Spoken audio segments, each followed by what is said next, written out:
अध्याय 241। 241 शांतिदूत 1। मैंने कभी तुम्हारी परवाह नहीं की, ईशा। नैना शर्मा को ये बात हमेशा से पता थी, लेकिन इससे ज्यादा गहरा और दिल दहला देने वाला पल कोई नहीं था। उसे नहीं पता था कि उसमें कितनी हिम्मत थी और वह किस मूड में थी कि उसके सामने खड़ी होकर ऐसी बेशर्म बातें कह रही थी। तो उसे नहीं पता था कि उसकी इस छोटी सी बात ने उसका दिल पूरी तरह तोड़ दिया था। उस पल उसे नरक जैसा महसूस हुआ। उसकी आंखें अचानक गीली हो गईं। नैना शर्मा ने जल्दी से अपना सिर नीचे कर लिया, वह उसे देखना नहीं चाहती थी। वह जोर से रोई और रोने की इच्छा को दबा लिया। उसने अपने आंसू रोके और ऐसे मुस्कुराई जैसे उसने सुना ही न हो कि उसने क्या कहा। उसने आगे कहा, क्या तुम सच में रखेल शर्मा को जाने नहीं दे सकते? शायद उसका दिल बहुत ज्यादा दुखा था और सुन्न हो गया था। नैना शर्मा की खूबसूरत आंखों में अब कोई चमक नहीं थी, गहरे कुएं की तरह गहरी। उसने अकड़कर मुंह खोला, कोई बात नहीं, मैं तैयार हूं, बस आप मैडम शर्मा को जाने दें। कोई भी कीमत। ये सही है, वह रखेल शर्मा के लिए कोई भी कीमत चुका सकती थी, लेकिन वह कभी नहीं देगी जो वह चाहता था। वह चाहता था कि वह उससे प्यार करे, पूरे दिल से प्यार करे, लेकिन वह ऐसा नहीं कर सकी। आर्यन सिंघानिया की चुप्पी से नैना शर्मा डर गईं। उन्हें डर था कि एक बार मुंह खोलने के बाद वह उन्हें पूरी तरह से रिजेक्ट कर देंगे और बातचीत की कोई गुंजाइश नहीं बचेगी। वह 2 कदम आगे बढ़ी, मानो अपना इरादा दिखा रही हो, अपनी बाहें फैलाईं और आर्यन सिंघानिया को गले लगा लिया। उन्होंने दोहराया, मैं कोई भी कीमत चुकाने को तैयार हूं। नैना शर्मा के छूने से आर्यन सिंघानिया के विचार वापस चले गए।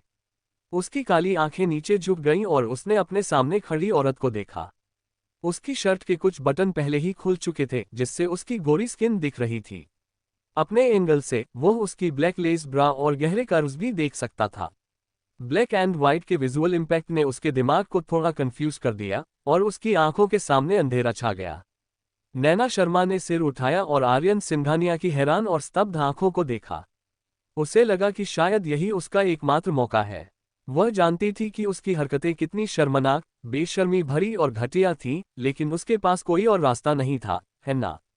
वैसे भी जिस पल से वह आर्यन सिंघानिया को ढूंढने आई थी, ये लेबल उस पर पहले से ही लग चुके थे। नैना शर्मा ने जोर से दांत भींचे और पूरी ताकत लगा दी।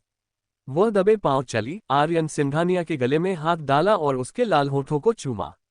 जब तक आर्यन सिंघानिया ये डील करने को तैयार थे, शर्मा परिवार सुरक्षित रहेगा। लेकिन जैसे ही नैना शर्मा आर्यन सिंघानिया को किस करने वाली थी, आर्यन सिंघानिया को कुछ सूझा और वह अचानक होश में आ गया। अगले ही पल उसने नैना शर्मा का हाथ पकड़ा और जोर से खींचकर उसे जोर से दूर धकेल दिया। आर्यन सिंघानिया का सुंदर चेहरा धुंध से ढका हुआ था और उसकी आंखों में तूफानी लहरें घूम रही थीं। उसने नैना शर्मा को ऐसे देखा जैसे वह उसे फाड़ डालना चाहता हो। उसने हाथ उठाया और दरवाजे की तरफ इशारा किया, उसकी आवाज गुस्से से भरी हुई थी। नैना शर्मा, मैंने कहा, मुझे तुम्हारी परवाह नहीं है, चाहे तुम कुछ भी करो। नैना शर्मा वहीं चौंक गईं और बड़ी बड़ी आंखों से उसे हैरानी से देखने लगीं। आर्यन सिंघानिया ने नैना शर्मा को घूरा, उसका पूरा शरीर तन गया। वह एक हिंसक शेर की तरह थी और अगले ही पल उस पर झपटने वाली थी। अपने कपड़े पहनो और तुरंत दफा हो जाओ। मैं तुम्हें नहीं देखना चाहता, दफा हो जाओ। उसकी आंखों से तुरंत आंसू बह निकले। नैना शर्मा ने अपनी आंखें बंद कर लीं और एक सेकंड के लिए चुप हो गईं। उनकी आवाज एकदम शांत थी, आपको परेशान करने के लिए मुझे माफ करना। अध्याय 242। 242 शांतिदूत 2। जब नैना शर्मा मुड़ी तो उनका शरीर थोड़ा डगमगाया। वह रुकी और खुद को संभालने के लिए पूरी ताकत लगाई ताकि वह नीचे न गिरे। फिर उन्होंने एक कदम बढ़ाया और चली गईं। आर्यन सिंघानिया वहीं खड़ा रहा और नैना शर्मा के पीले चेहरे, कांपते शरीर और अकड़ी हुई पीठ को देखता रहा। उसका पूरा शरीर गिरने की कगार पर था। एक पल के लिए वह सच में हार मान लेना चाहता था। उसने उससे बदला लिया और उसे बेइज्जत किया। वह खुश नहीं था, बल्कि उसे और दर्द महसूस हो रहा था। उसके दिल का गुस्सा और ज्यादा घुटन भरा और असहज होता जा रहा था। लेकिन नैना शर्मा की बेपरवाही ने उसे उससे नफरत करने पर मजबूर कर दिया। चाहे वह उसके साथ कैसा भी बर्ताव करे, जब तक उसमें शर्मा परिवार या शर्मा ग्रुप शामिल न हो, उसे कोई फर्क नहीं पड़ता था। और हर बार यही एक चीज थी जिससे उसका थोड़ा रिएक्शन हो सकता था। वह सब कुछ होने पर भी अपना घमंड और सेल्फ एस्टीम छोड़ सकती थी। अभी अगर ईशा आखिरी पल में नहीं उठी, तो उसने सोचा वह फिर से नैना शर्मा की नकली कोमलता में डूब जाएगा। उसने फिर से वही गलतियां दोहराने की हिम्मत नहीं की। अब उसे ये भी नहीं पता था कि उसने शर्मा ग्रुप को उससे बदला लेने और उसे तकलीफ देने के लिए खरीदा था, या काव्या चाहती थी कि उसका दिल और ध्यान उस पर हो, वो उसे देख सके और उसके आसपास घूमने का कोई रास्ता ढूंढ सके। आर्यन सिंघानिया का हाथ जोर से टेबल पर लगा और उसके हाथ की पट्टी फट गई। सफेद पट्टी से चमकीला लाल खून धीरे धीरे रिसने लगा। आर्यन सिंघानिया हैरान होकर देख रहा था।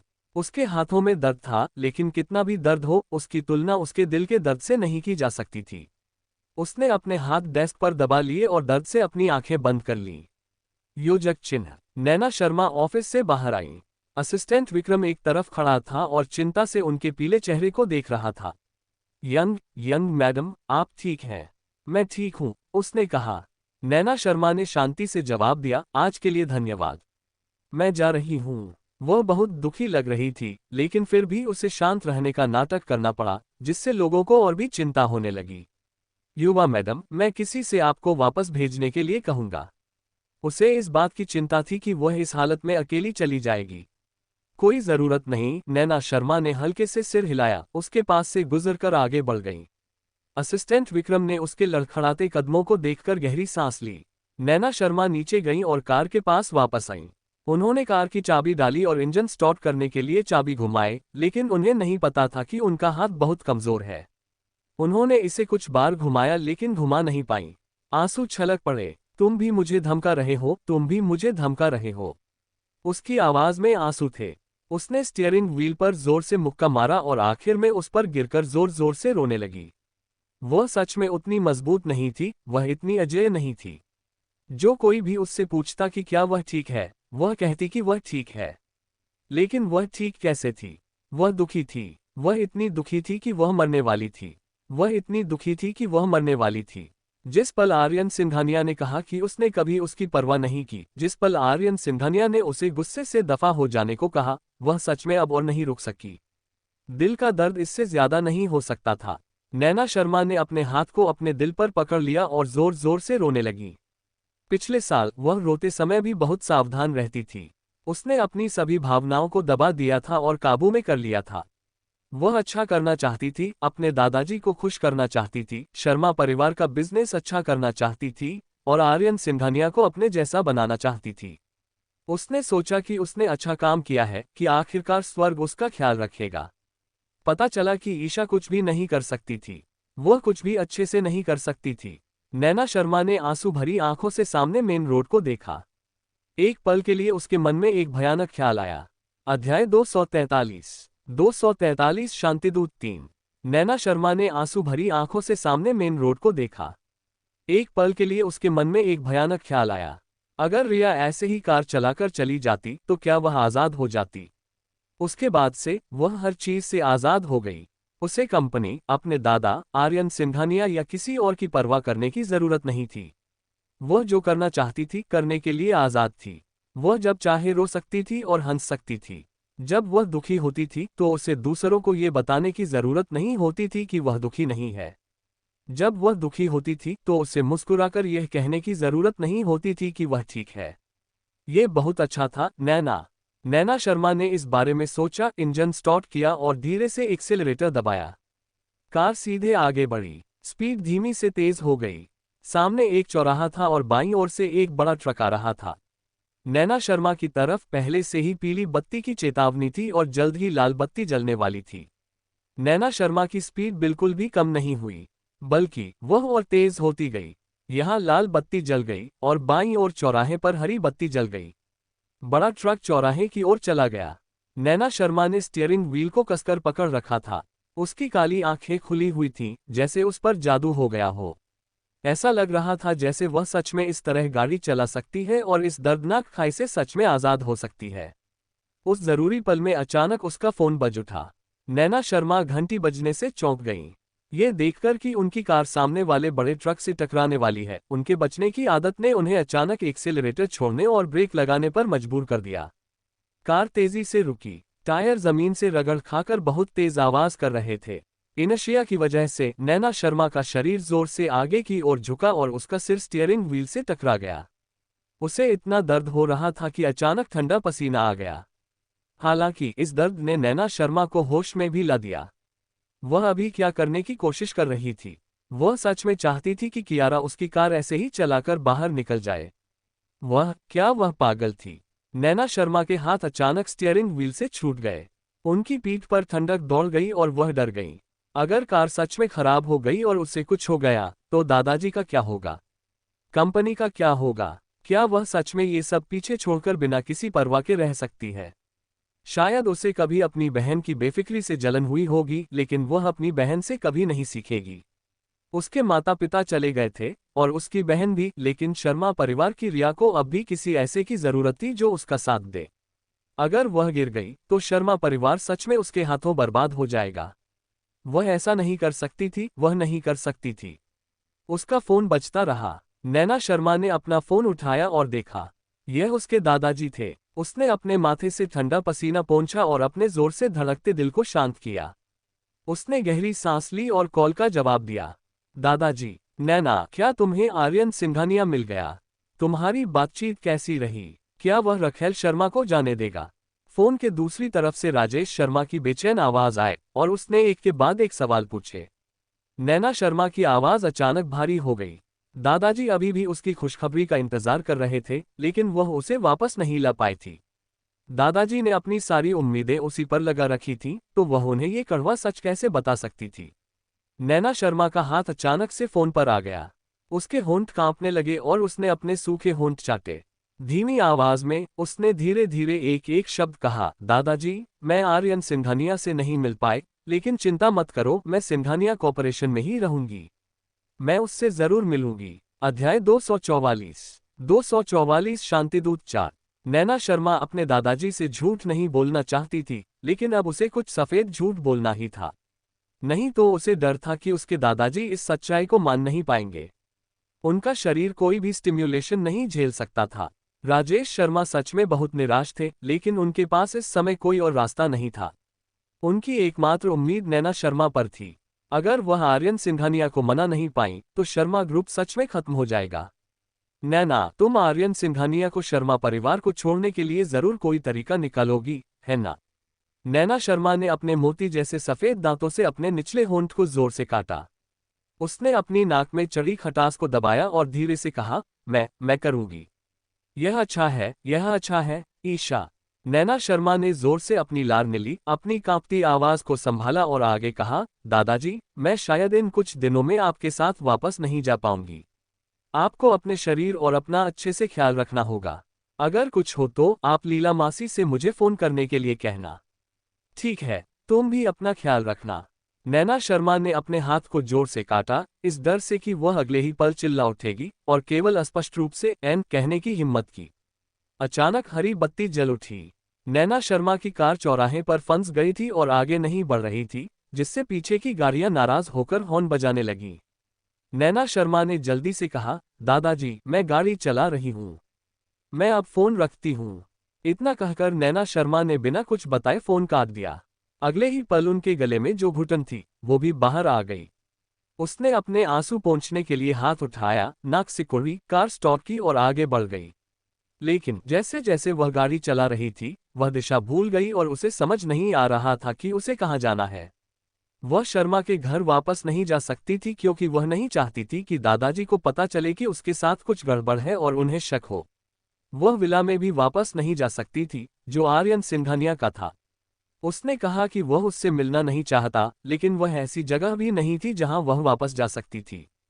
तो वह और कहां जा सकती थी? योजक चिन्ह। अंजलि राजपूत ने उस दिन 2 ऑपरेशन किए और उन्होंने सुबह से रात तक काम किया। जब वे घर आए तो वे इतने थके हुए थे कि उनका मन कर रहा था कि बस बिस्तर पर लेट जाए और कुछ न करे। जैसे ही वह बिस्तर पर गई, डोरबेल बजी। उसने मुंह बनाया और अनदेखा करने की कोशिश की, लेकिन डोरबेल बजती रही। अंजलि राजपूत गुस्से में उठी और बाहर चली गई, ये सोचते हुए कि इस समय उसे परेशान करने की हिम्मत किसने की। अगर कोई एजेंट काम नहीं हुआ तो वह पक्का उसकी पिटाई कर देगी। जैसे ही अंजलि राजपूत ने दरवाजा खोला और दरवाजे पर उस बेचारी को देखा, उसका सारा गुस्सा गायब हो गया। वह हैरानी से आंखें चौड़ी कर लेती है। नैना शर्मा ने मुस्कुराते हुए कहा, अंजलि राजपूत, क्या तुम मुझे इन कुछ दिनों में अपने साथ रख सकती हो? ऐसा नहीं था कि वह होटल में नहीं रुक सकती थी, लेकिन अभी के बुरे ख्याल से वह सच में डर गई थी। उसे डर था कि अगर वह अकेली रही तो ये ख्याल फिर से आएगा। और अपनी सभी दोस्तों में से अंजलि राजपूत ही अकेली थी जिस पर वह भरोसा कर सकती थी। अंजलि राजपूत कुछ देर के लिए हैरान रह गईं, फिर उन्हें होश आया। उन्होंने जल्दी से नैना शर्मा को घर के अंदर खींच लिया और उन्हें ऊपर से नीचे तक देखा। नैना, तुम्हें क्या हुआ है? उसके माथे से खून क्यों बह रहा था? तुम्हें लूट लिया गया था। अगर अंजलि राजपूत ने यह नहीं कहा होता तो नैना शर्मा को सच में पता नहीं था कि उसके माथे से खून बह रहा है। कोई हैरानी नहीं कि उसे इतना चक्कर आ रहा था। उसका हाथ अनजाने में उसके माथे पर लग गया और वह चिपचिपे लिक्विड से भरा हुआ था। वह कुछ कहना चाहती थी लेकिन उसकी नज़र धुंधली हो गई और उसका शरीर ढीला होकर जमीन पर गिर गया। अध्याय 245 शांतिदूत 5। जब नैना शर्मा को होश आया तो आसमान पूरी तरह से अंधेरा हो चुका था। कमरे में सिर्फ एक दीवार पर लगी लाइट जल रही थी जो हल्की पीली थी। नैना शर्मा को कुछ देर तक पता ही नहीं चला कि वह कहाँ है और उसने हैरानी से अपनी आंखें खोली। नैना, तुम जाग रही हो? आवाज के साथ साथ धीरे धीरे कदमों की आहट भी आने लगी। नैना शर्मा की काली आंखें तनी हुई उस आदमी की तरफ देखने लगीं। आदित्य राजपूत, अंजलि राजपूत। तुम यहाँ क्यों हो? अंजलि राजपूत ने नैना शर्मा को बुरे मूड में देखा। अरे यंग मिस, तुम अपनी मर्जी से मेरे पास आई और फिर भी मुझसे पूछा।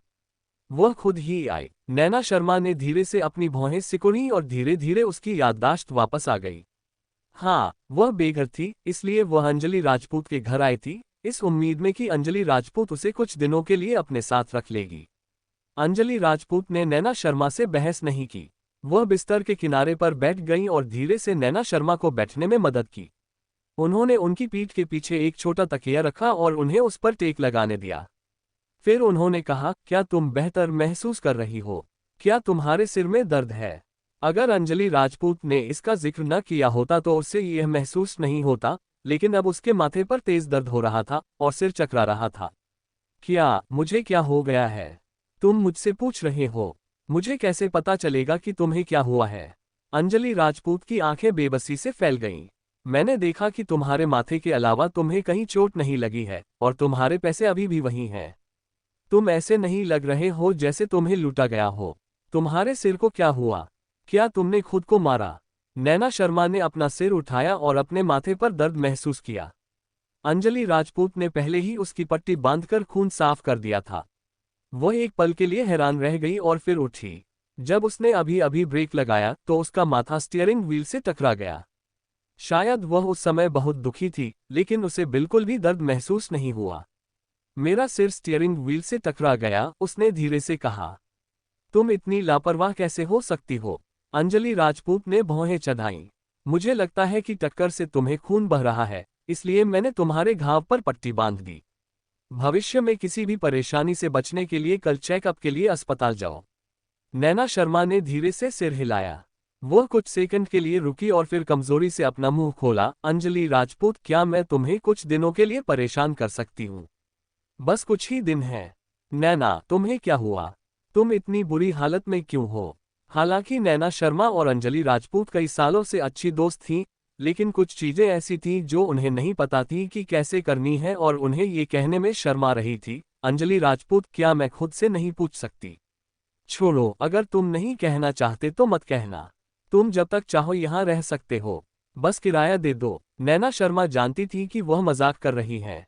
भले ही वह इसे अपने दिल में दबा रही थी, लेकिन वह हंसे बिना नहीं रह सकी। क्या तुम्हें भूख लगी है? क्या मैं तुम्हारे लिए कुछ नूडल्स बनाऊं? ठीक है, धन्यवाद। मेरे साथ इतने विनम्र मत बनो, ये घिनौना है। आराम करो, मैं नीचे जाता हूँ। योजक चिन्ह। नैना शर्मा रात भर सोई और उनके सिर में ज्यादा दर्द नहीं हुआ। बस जब वह उठी तो उन्हें थोड़ा चक्कर आ रहा था। वह बिस्तर से उठी, नहाई और लिविंग रूम में चली गईं। अंजलि राजपूत ने कॉफी टेबल पर एक नोट छोड़ा जिसमें लिखा था कि वह काम पर गई है। नाश्ता टेबल पर था और उसने ये भी कहा कि आज सिर की जांच के लिए अस्पताल जाना है। नैना शर्मा ने नोट मोड़ा और उनके दिल की गहराइयों से एक हल्की सी गर्मी निकली। बस अब उनके पास अपना ख्याल रखने का समय नहीं था। वह आर्यन सिंघानिया को यह एक्विजिशन छोड़ने के लिए मना नहीं पाई, इसलिए उन्हें इससे निपटने के दूसरे तरीके सोचने पड़े और उन्हें समय के खिलाफ दौड़ लगानी पड़ी। नैना शर्मा ये सोच ही रही थी कि अचानक उनका फोन बजा। उन्होंने अपना फोन उठाया और कॉलर id देखी। उनकी आंखों में हैरानी की एक झलक दिखी। वह क्यों फोन कर रही थी? अध्याय 246 शांतिदूत 6। नैना शर्मा कुछ देर तक फोन स्क्रीन को देखती रही। उनकी उंगलियां थोड़ी सी हिली और उन्होंने कॉल उठाया। उन्होंने अपना मुंह खोला और धीरे से पुकारा, माँ। फोन पर दूसरी तरफ से मिसेस सिंघानिया ने आह भरी। नैना, मुझे तुम्हारे और आर्यन के बारे में पता है। उसे सिंघानिया परिवार के मिड ईयर सेलिब्रेशन के बारे में आज सुबह ही पता चला, क्योंकि वह अपने पिता के साथ एक दोस्त की शादी में शामिल होने के लिए विदेश गई हुई थी। उसने कभी नहीं सोचा था कि कुछ दिन पहले तक उसका बेटा नैना शर्मा के साथ शादी की बात कर रहा था। अब यह ऐसा हो गया था। फीलिंग्स बच्चों का खेल थी। अगर उसका दिल मजबूत न होता तो वह इन बातों से बहुत डर जाती। नैना शर्मा को शुरू में लगा कि कबीर सिंघानिया के माता पिता को शर्मा ग्रुप के एक्विजिशन के बारे में कमोबेश पता है, इसलिए वे उस रात की डिनर पार्टी में नहीं गए। शायद यह एक साइलेंट एग्रीमेंट था। इसीलिए जब उन्होंने अभी मिसेज सिंघानिया का कॉल देखा तो वह हैरान रह गई। उन्हें उम्मीद नहीं थी कि उन्हें पता नहीं था। नैना, तुम्हारे और आर्यन के बीच क्या चल रहा है? नैना शर्मा को इस समय सबसे ज्यादा डर इस बात का था कि दूसरे लोग उससे पूछेंगे कि उसके और आर्यन सिंघानिया के बीच क्या चल रहा है, क्योंकि उसे समझ नहीं आ रहा था कि क्या जवाब दे। वह कैसे कहे? वह इस बारे में बहुत ज्यादा सोच रही थी। उसे लगा कि वह आर्यन सिंघानिया का प्यार जीत सकती है और आर्यन सिंघानिया को सच में उससे प्यार हो गया है। उसे लगा कि वे शादी कर सकते हैं, बच्चे पैदा कर सकते हैं और साथ में बूढ़े हो सकते हैं। आखिर में ये सिर्फ उसकी ख्वाहिश थी। आर्यन सिंघानिया शुरू से ही उससे नफरत करता था, इसलिए वह उससे बदला ले रही थी। नैना शर्मा ने अपने होठों के कोने को खींचा, लेकिन फिर भी मुस्कुरा नहीं पाए। उसने मुश्किल से अपना मुंह खोला। माँ, मैं बेकार हूँ। मैं आर्यन को अपने जैसा नहीं बना सकती। क्या आप ये बात नहीं कह सकती? मिसेज सिंघानिया ने नैना शर्मा की बातों में दुख सुना और उनका दिल भी दुख गया। पहले तो वह पूछना चाहती थी कि क्या बर्थ कंट्रोल पिल की वजह से उनका और आर्यन का झगड़ा हुआ था, लेकिन अब यह पूछना ठीक नहीं था, कहीं ऐसा न हो कि इससे उनकी दुख भरी बातें और बढ़ जाएं। ठीक है, मैं और कुछ नहीं कहूंगा। लेकिन नैना, मुझे लगता है कि आर्यन ने कहा कि वह तुम्हारी कंपनी खरीदना चाहता था क्योंकि वह गुस्से में था। तुम उसे मना सकती हो। जब वह गुस्सा नहीं होगा तो सब ठीक हो जाएगा। उसे मनाना। पहले उसे भरोसा था कि वह उसे वापस मना सकती है, लेकिन कल के बाद अगर वह खुद को धोखा देती रही तो वह सच में फिर से बेइज्जत होने को कहेगी। इसलिए उसने हार मानना सीख लिया था। नैना शर्मा जाहिर है मिसेस सिंघानिया से इन बातों पर बात नहीं कर सकी। उन्होंने अपने होंठ भींचे और धीमी आवाज में कहा, मम्मी, मुझे अभी भी कुछ काम करने हैं। मैं आपसे पहले बात नहीं करूंगी। नैना शर्मा के साफ तौर पर टालमटोल वाले रवैये से मिसेस सिंघानिया का चेहरा उतर गया। उसने नैना शर्मा की बातें सुनी। वह बहुत नेगेटिव थी। अगर वे दोनों सच में इस तरह आमने सामने हो गए, अगर तुम पहल नहीं करोगे और मैं पहल नहीं करूंगी, तो आखिर में हम पति पत्नी कैसे रह पाएंगे? इसके अलावा अगर आर्यन ने सच में शर्मा परिवार को खरीद लिया तो उनकी मेहनत की कमाई सच में खत्म हो जाएगी। नैना शर्मा के लिए उसकी फीलिंग्स हमेशा से बहुत अजीब रही थी। उसके दिल में नैना शर्मा वह बहू नहीं थी जिससे वह सबसे ज्यादा खुश थी। उसे कियारा खुराना ज्यादा पसंद थी, लेकिन नैना शर्मा वह इंसान थी जिसे आर्यन पसंद करता था, इसलिए उसने नैना शर्मा को अपनाने के लिए भी बहुत मेहनत की। उसके साथ घुलने मिलने के बाद उसका स्वभाव नर्म हो गया। वह अच्छे व्यवहार वाली और बात मानने वाली थी। उसने धीरे धीरे उसके बारे में अपनी राय भी बदली। सबसे जरूरी बात यह थी कि वह अपने बेटे को खुश रख सके, इसलिए वह दोनों लोगों को अलग होते नहीं देखना चाहती थी। उसे उनकी मदद करने का कोई रास्ता खोजना था। मिसेज सिंघानिया ने सोचा और नैना शर्मा के फोन रखने से पहले कहा, नैना, क्या तुम आज रात फ्री हो? चलो घर चलकर खाना खाते हैं। अध्याय 247 शांतिदूत 7। नैना शर्मा का हाथ जो फोन रख रहा था रुक गया और हिचकिचाया। असल में उसे मिसेस सिंघानिया बहुत पसंद थी। वह दूसरी अमीर औरतों की तरह घमंडी और मतलबी नहीं थी, बल्कि वह बहुत दयालु और मेहरबान थी। यह उसकी खुशकिस्मती थी कि उसे ऐसी सास मिली। लेकिन अब जब वह और आर्यन सिंघानिया इतनी दूर आ गए थे तो यह शादी सिर्फ नाम की रह गई थी। मिसेस सिंघानिया अब उनकी सास नहीं रहेंगी। वह उन्हें ज्यादा याद नहीं करना चाहती थी। उन्हें डर था कि वह ये बर्दाश्त नहीं कर पाएंगी। समय आने पर इसे खत्म करना ही बेहतर था। माँ, मैं परी हूँ। मिसेज सिंघानिया को पता था कि वह क्या कहने वाली है और उन्होंने आगे कहा, नैना, एक्विजिशन के बारे में शायद आप अपने ससुर से उनकी राय पूछ सकती हैं। हालांकि वह रिटायर हो चुके हैं, फिर भी वे कंपनी के मामलों के बारे में पूछ सकते हैं। ऐसे वाक्य ने नैना शर्मा को सीधे सीधे वह रिजेक्शन कहने में असमर्थ कर दिया जो उनके मुंह से निकला हुआ था। अब वह इस खरीद को लेकर परेशान थी और उसे कोई रास्ता नहीं सूझ रहा था। मिसेज सिंघानिया उसके सामने एक बहुत बड़ा लालच थी। नैना शर्मा कुछ सेकंड के लिए हिचकिचाई और संघर्ष किया, लेकिन आखिर में वह खुद को रोक नहीं पाई। सच कहूं तो बिजनेसमैन हमेशा प्रॉफिट पर ध्यान देते थे। इस एक्विजिशन केस में सिंघानिया कॉर्पोरेशन से कोई फायदा नहीं था, ये बेकार था। आर्यन सिंघानिया का एक्विजिशन सिर्फ उससे बदला लेने के लिए था। हालांकि अगर वह अपने पिता सिंघानिया से ठीक से बात कर पाती तो शायद वह आर्यन सिंघानिया को अपना फैसला वापस लेने देते। वह जानती थी कि यह मौका बहुत कम है, लेकिन उसे अब किसी भी मौके का फायदा उठाना था और उसे आजमाना था। नैना शर्मा ने अपना मुंह खोला और धीरे से जवाब दिया, ठीक है माँ, मैं आज रात वापस चली जाऊंगी। हाँ, मैं बटलर से तुम्हारी पसंदीदा डिश बनाने को कहूंगी। जल्दी आ जाना। फोन रखने के बाद मिसेज सिंघानिया की नजरें इधर उधर घूमी और फिर उन्होंने आर्यन सिंघानिया को फोन करना जारी रखा। योजक चिन्ह। नैना शर्मा अंजलि राजपूत के घर से जाने के बाद कंपनी चली गई। कंपनी पहले से ही मुश्किल में थी। हर कोई घबराया हुआ था। नैना शर्मा ने पूरी ताकत लगाकर अपनी सारी कमजोरी दूर कर दी। उन्होंने ऊपर से शांति और ताकत बनाए रखी और आर्मी का हौसला बनाए रखने की कोशिश की। नैना शर्मा के आने से स्टाफ को थोड़ा आराम महसूस हुआ, लेकिन डायरेक्टर्स पर इसका कोई असर नहीं हुआ। राजेश शर्मा ने कल पूरे दिन बोर्ड मीटिंग नहीं की और कोई जवाबी कदम नहीं उठाया। डायरेक्टर्स का सब्र लगभग खत्म हो गया था और आज राजेश शर्मा नहीं बल्कि नैना शर्मा आई। डायरेक्टर्स अचानक शांत नहीं बैठ सके और एक के बाद एक टेबल पटकने लगे। एक डायरेक्टर ने नैना शर्मा को घूरा और अपनी नाराजगी बिल्कुल नहीं छिपाई, मैनेजर शर्मा, चेयरमैन को क्या हो गया है? अब जब कंपनी इतने बड़े संकट से गुजर रही है तो वह छिप रहे हैं और बाहर नहीं आ रहे, सिर्फ आपको बाहर आने दे रहे हैं। क्या वह उस सारे सपोर्ट के लायक हैं जो हमने उन्हें दिया? चेयरमैन को कुछ हेल्थ प्रॉब्लम है और वे आज घर पर आराम कर रहे हैं, इसलिए उन्होंने मुझसे कहा कि मैं उनकी तरफ से यह मामला देखूं। कंपनी की अभी की हालत को देखते हुए ये हमारे लिए अंदरूनी झगड़े करने का समय नहीं है। हमें एक होकर बाहरी दुनिया से निपटने के लिए मिलकर काम करना चाहिए, है ना? नैना शर्मा ने डायरेक्टर्स की भावनाओं को शांत करने की पूरी कोशिश की। मुझे पता है कि कंपनी के साथ जो हुआ उससे आप बहुत परेशान हैं। ये सच में हमारी गलती है, इसलिए हम इसे ठीक करने की पूरी कोशिश करेंगे। मुझे उम्मीद है कि दादाजी के साथ आपकी कई सालों की दोस्ती की वजह से आप मुझे कुछ समय देंगे। मैं कंपनी को बचाने का कोई तरीका जरूर सोचूंगा। योजक चिन्ह। शाम को नैना शर्मा कार चलाकर सिंघानिया निवास की ओर चल दी। बोर्ड ऑफ डायरेक्टर्स ने उसे सॉल्यूशन सोचने के लिए सिर्फ 3 दिन दिए थे। अगर वह 3 दिनों में कोई सॉल्यूशन नहीं सोच पाए तो उन्हें अपने पुराने रिश्ते की कोई परवाह नहीं रहेगी। अध्याय 248 शांतिदूत 8। उनके पास सिंघानिया कॉर्पोरेशन के खिलाफ लड़ने और पासा पलटने के लिए 3 दिन थे। उनके लिए जीतना लगभग नामुमकिन था, इसलिए आज रात मिस्टर सिंघानिया के साथ मीटिंग बहुत जरूरी थी। उसे ज्यादा कॉन्फिडेंस नहीं था, लेकिन वह जरूर अपनी पूरी कोशिश करेगी। नैना शर्मा की कार सिंघानिया के घर के आंगन में रुकी। नौकर ने उन्हें देखा और मुस्कुराया, यंग मैडम, आप वापस आ गईं। नैना शर्मा ने सिर हिलाया और धीरे से जवाब दिया। एंट्रेंस पर जूते बदलने के बाद नैना शर्मा लिविंग रूम में चली गईं। मिसेस सिंघानिया पहले ही मुस्कुराते हुए उनके पास आ चुकी थी और नैना शर्मा को खींचकर बैठा लिया।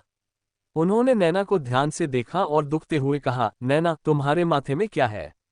क्या तुम्हें चोट लगी है? नैना शर्मा ने मुस्कुराते हुए कहा, मैं ठीक हूं, बस गलती से किसी चीज से टकरा गई थी।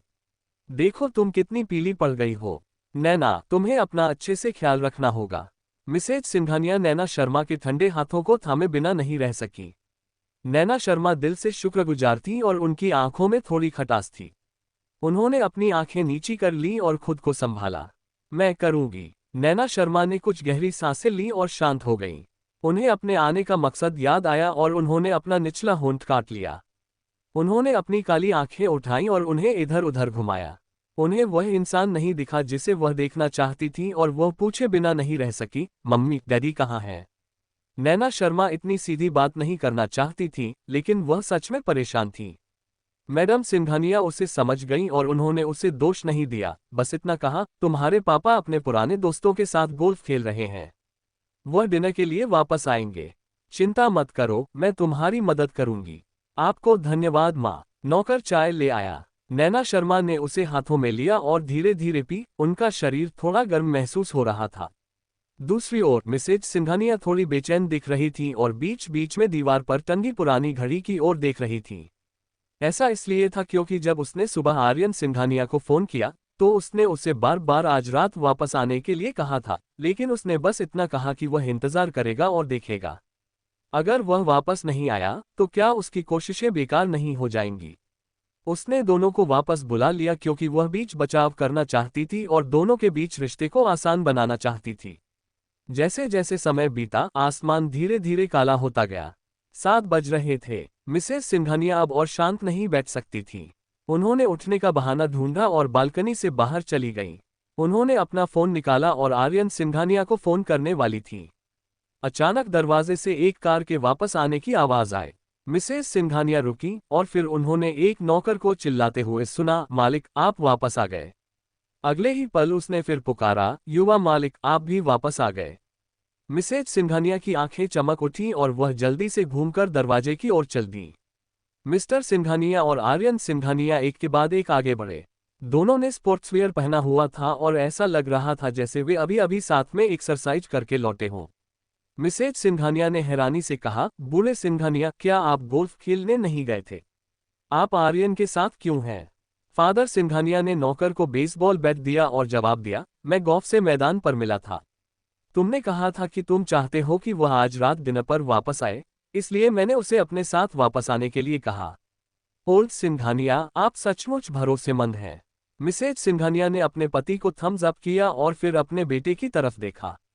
वह मुस्कुराई और बोली, क्या इत्तेफाक है, नैना तुम लोगों से पहले वापस आ गई। आर्यन सिंघानिया की काली आंखें सिकुड़ गईं और वह वहीं रुक गई। उसे पता था कि कुछ तो हुआ होगा जब उसकी मां ने उसे फोन करके आज रात डिनर पर घर आने को कहा। हालांकि उसे उम्मीद नहीं थी कि यह नैना शर्मा से जुड़ा होगा। तो नैना शर्मा उससे रखेल को छोड़ने के लिए भीख नहीं मांग सकी और उसके माता पिता को फिर से टारगेट करना चाहती थी। अध्याय 249 शांतिदूत 9। जैसे ही उसने आर्यन सिंघानिया को अंदर आते देखा, नैना शर्मा हैरान होकर वहीं बैठ गई। उसे उम्मीद नहीं थी कि आर्यन सिंघानिया आज वापस आएगा। अगर उसे पता होता तो वह किसी भी कीमत पर नहीं आती। कल जब वह उम्मीद की आखिरी किरण लेकर उसे ढूंढने गई तो उसने अपनी सारी इज्जत और गर्व पहले ही छोड़ दिया था। उसने खुद को बेइज्जत करने में भी कोई हिचकिचाहट नहीं दिखाई। हालांकि उसने जो भी कहा था वह उसके मन में साफ साफ याद था और उसे भूलने की हिम्मत नहीं हुई। इस तरह वह खुद को याद दिला सकती थी कि वह वहम में न रहे और मन में ख्वाहिशें न पाले। आर्यन सिंघानिया की काली आंखें धीरे धीरे लिविंग रूम में घूमकर नैना शर्मा पर टिक गईं। नैना शर्मा के हाथ जो उसके पैरों पर थे अचानक कसकर भींच गए। उसने अपनी आंखें नीचे कर ली और आर्यन सिंघानिया की आंखों में देखने की हिम्मत नहीं की। हालांकि वह अभी भी उसकी नजर महसूस कर सकती थी। यह तेज और डरावनी थी, जैसे वह उसके आर पार देखना चाहता हो। मिसेस सिंघानिया ने अपने बेटे के उदास चेहरे को देखा और फिर दूसरी तरफ नैना शर्मा को देखा। वह अजीब तरह से बैठी थी, उनका शरीर अभी भी थोड़ा कांप रहा था, जैसे उनके सामने खड़ा व्यक्ति उनका पति नहीं बल्कि उनका दुश्मन हो। मिसेस सिंघानिया खुद को गुस्सा हुए बिना नहीं रह सकी। उन्होंने आर्यन सिंघानिया को पकड़ा और सोफे पर खींच लिया। फिर उन्होंने उसे नैना शर्मा के बगल में बिठाया और कहा, मुझे नहीं पता कि आप दोनों में किस तरह का झगड़ा है जिसकी वजह से कंपनी को एक्विजिशन करना पड़ा, लेकिन इस कपल के बीच झगड़ा होना लाजमी है। आप एक पल के गुस्से की वजह से अपने रिश्ते को नुकसान नहीं पहुंचा सकते, इसलिए आप दोनों को यहां अच्छी तरह से बात करनी चाहिए। अगर आपको कुछ भी बात करनी है तो साफ साफ कह दो, समझे? आर्यन सिंघानिया ने बिना किसी भाव के मिसेज सिंघानिया की तरफ देखा। उनके पतले होंठ हिले और वह बोलने ही वाली थी। मिसेज सिंघानिया ने सीधे उसे डांटा, चुप रहो, तुम्हारा विरोध खारिज कर दिया गया है। आर्यन सिंघानिया की भौहें तन गईं, उसकी गहरी आंखें भारी हो गईं और उसके शरीर के चारों ओर का ऑरा ठंडा हो गया। हालांकि नैना शर्मा ने आर्यन सिंघानिया की तरफ नहीं देखा, लेकिन वह उसके पास बैठ गई और उसके शरीर से निकलने वाली ठंडक ने उसे झकझोर दिया। उसका दिल बुरी तरह कांप उठा और उसके हाथ और भी कस गए। आखिरकार उसे समझ आ गया कि मिसेज सिंघानिया ने उसे आज डिनर पर वापस आने के लिए कहा था ताकि उसके और आर्यन सिंघानिया के बीच झगड़ा कम हो सके। हालांकि नैना का इरादा अच्छा था, लेकिन यह उसी पर उल्टा पड़ गया। हालांकि नैना शर्मा सच में आर्यन सिंघानिया के पिता से एक्विजिशन के बारे में बात करना चाहती थी, लेकिन वह यहां आर्यन सिंघानिया से आमने सामने बात नहीं कर सकी। आज ये बिना किसी सॉल्यूशन के ही खत्म हो सकता है। नैना शर्मा को लगा कि यह अफसोस की बात है, लेकिन वह कुछ नहीं कर सकती थी। क्योंकि बात करने का कोई तरीका नहीं था, तो उसे यहां और रुकने की कोई जरूरत नहीं थी, ताकि शालू आर्यन सिंघानिया की आंखों में खटकने न पाए। नैना शर्मा के लाल होंठ हल्के से सिकुड़ गए।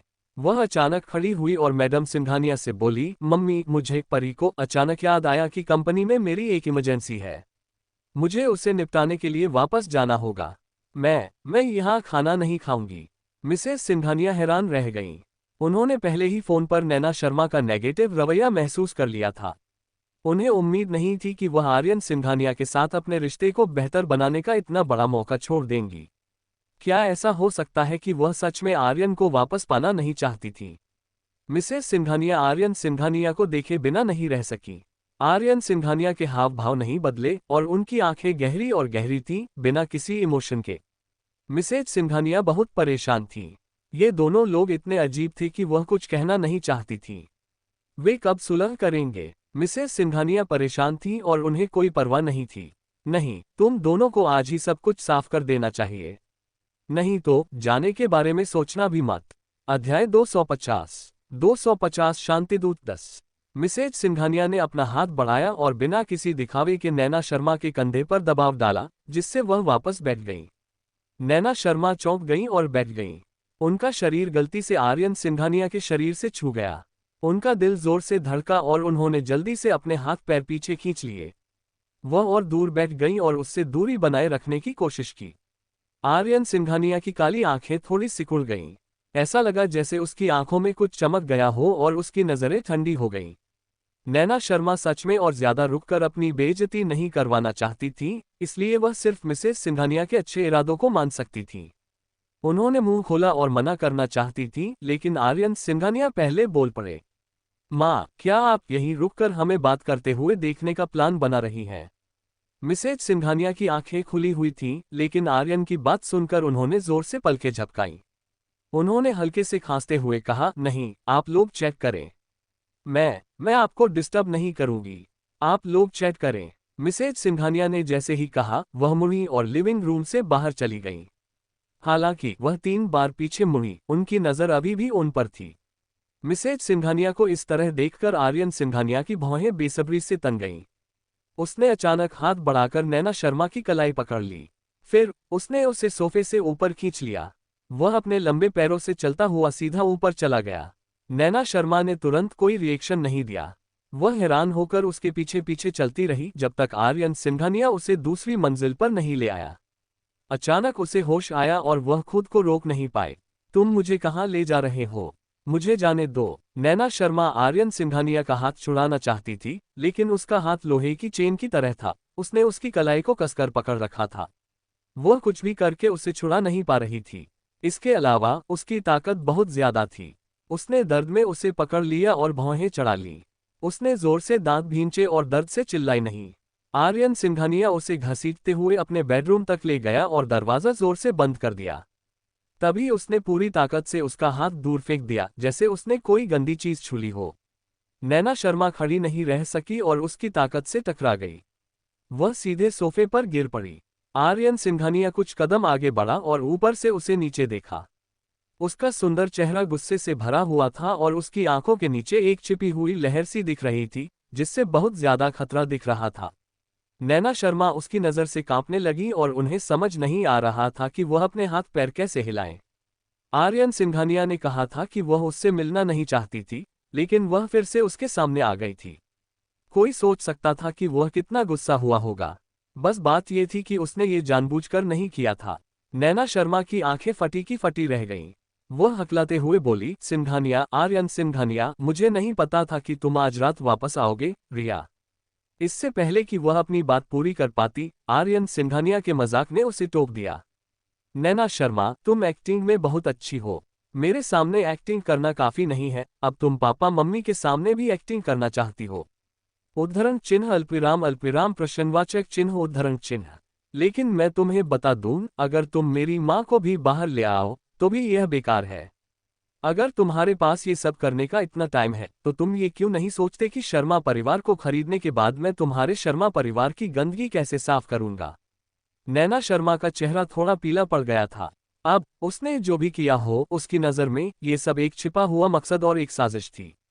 हालांकि वह आज शर्मा परिवार के मामले के लिए सिंघानिया के घर आई थी, लेकिन उसका अब उससे उलझने का कोई इरादा नहीं था। उसे ये भी नहीं पता था कि मिसेज सिंघानिया ऐसा कोई इंतजाम करेगी। नैना शर्मा ने अपने हाथ कसकर भींच लिए और उनकी आवाज थोड़ी कांप रही थी। मुझे सच में आज की बात पहले से पता नहीं थी। अध्याय 251 मैं बस उसे पसंद करता हूँ एक। भले ही आर्यन सिंघानिया ने उस पर यकीन नहीं किया, नैना शर्मा ने फिर भी उसे सीरियसली समझाया। वह उस पर यकीन करे या न करे, यह उसका मामला था। वह बस उसे यह बताना चाहती थी कि भले ही उसके सामने कुछ न हो, वह बार बार इतनी बेशर्म नहीं होगी। अगर मुझे पता होता कि माँ ऐसा इंतजाम करेगी तो मैं नहीं आता। नैना शर्मा ने होंठ काटे और धीरे धीरे एक एक शब्द कहा, आज की बात है, बस ऐसा मानो कि ऐसा हुआ ही नहीं। मैं पहले जाऊंगी। नैना शर्मा सोफे से उठी और तेजी से कमरे के दरवाजे तक गईं।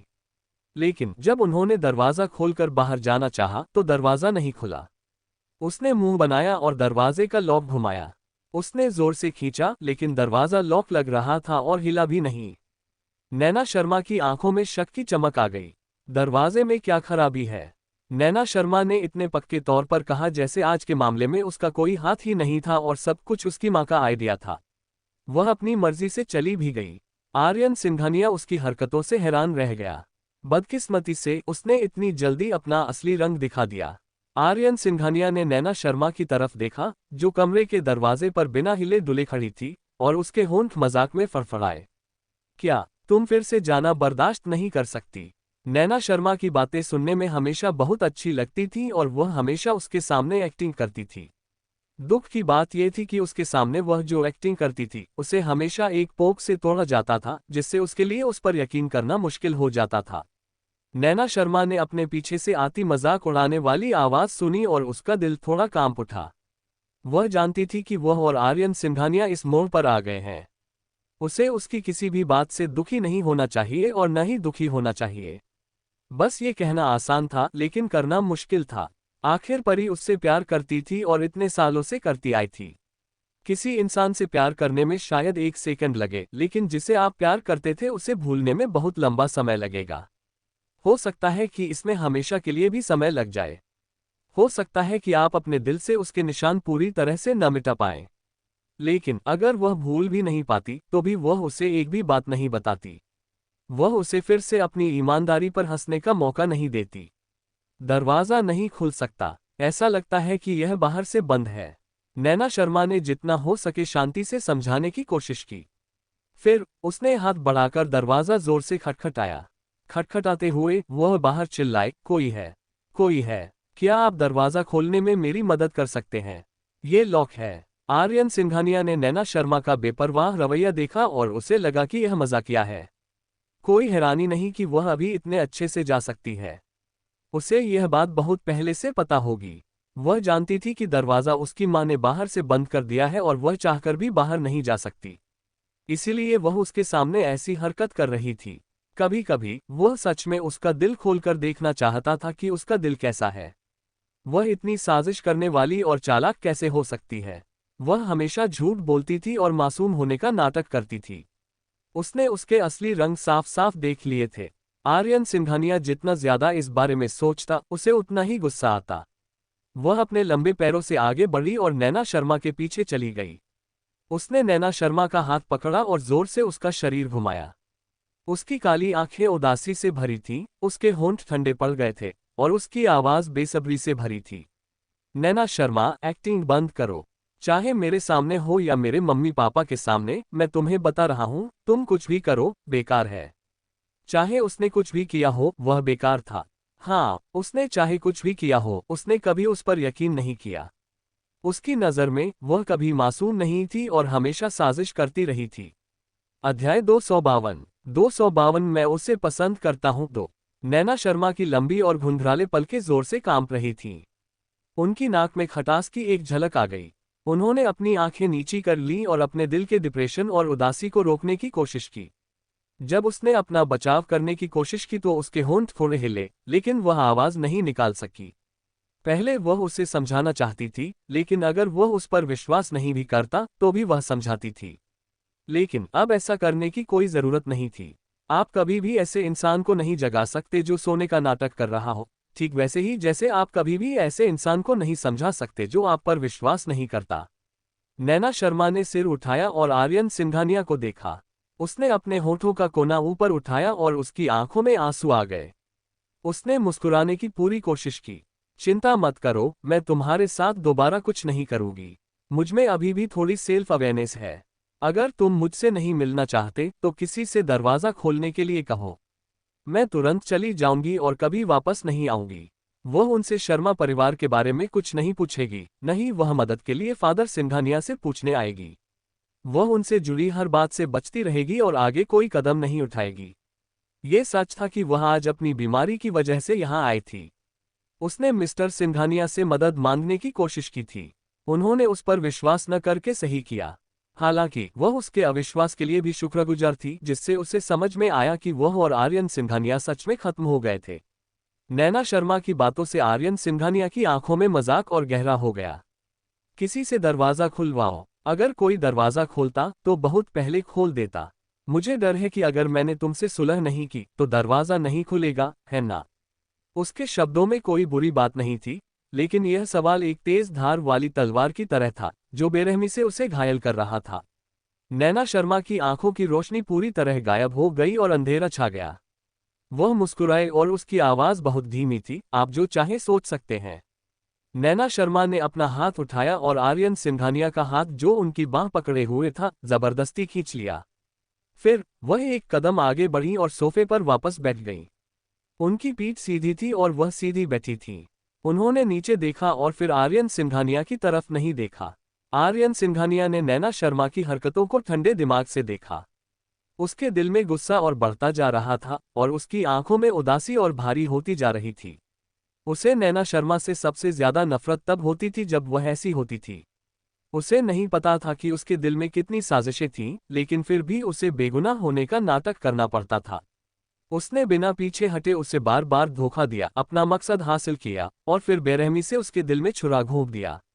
आर्यन सिंघानिया के पतले होंठ कसकर भींचे हुए थे और वह मुस्कुरा रही थी। वह देखना चाहता था कि इस बार वह कब तक नाटक कर सकती है। समय बीतता गया और कमरा धीरे धीरे शांत हो गया। नैना शर्मा बिल्कुल भी नहीं हिली। वह वहां मूर्ति की तरह बैठी रही और सांस लेने की आवाज भी लगभग सुनाई नहीं दे रही थी। आर्यन सिंघानिया बिस्तर के पास बैठ गया और उसे देखा। उसकी आंखों की ठंडक बिल्कुल भी कम नहीं हुई। इस बार वह खुद को शांत रख पाए, लेकिन क्या हुआ? वह आखिरकार अपना असली रंग दिखा ही देगी, हर बार की तरह। बस आर्यन सिंघानिया को उम्मीद नहीं थी कि नैना शर्मा सच में वहां चुपचाप बैठी रहेंगी। वह ज्यादा हिली डुली नहीं और एक शब्द भी नहीं बोली। वह बस सुबह तक वहीं बैठी रही। पूरी रात कमरा दम घुटने वाली शांति से भरा रहा। अगर नैना शर्मा कभी कभी हल्की हरकत न करती तो आर्यन सिंघानिया को सच में लगता कि नैना शर्मा, जो वहां हैरान परेशान बैठी थी, एक डमी है। सुबह की पहली किरण खिड़की से अंदर आए और नैना शर्मा के चेहरे पर पड़ी। आर्यन सिंघानिया ने उसके शांत चेहरे को देखा और एक पल के लिए बेहोश हो गया। नैना शर्मा क्या करना चाहती थी? क्या इस बार उसने सच में उसे गलत समझा? अध्याय 253 मैं उसे पसंद करता हूं 3। मिसेज सिंघानिया ने दरवाजा बंद करने के बाद कमरे पर नजर रखी। पहले तो कमरे में हल्की आवाजें आई, लेकिन फिर शांति हो गई। मिसेज सिंघानिया बाहर थीं, उम्मीद से भरी हुई और घबराई हुई। वह इंतजार कर रही थी कि वे अकेले में एक जगह पर हों ताकि वे बात कर सके और कोई भी झगड़ा सुलझा सके। लेकिन अंदर से कोई आवाज नहीं आ रही थी और उन्हें नहीं पता था कि वे क्या कर रहे हैं। मिसेज सिंघानिया ने पूरी रात सब्र से इंतजार किया। अगली सुबह वह जल्दी से देखने आईं। उन्होंने दरवाजे का लॉक ट्राई किया और वह अभी भी बंद था। उन्होंने दरवाजे पर कान लगाकर सुना। अंदर अभी भी शांति थी। हालांकि वह समझ नहीं पा रही थी कि अंदर क्या चल रहा है, लेकिन उन्हें पूरी रात बाहर निकलने का कोई तरीका नहीं सूझा।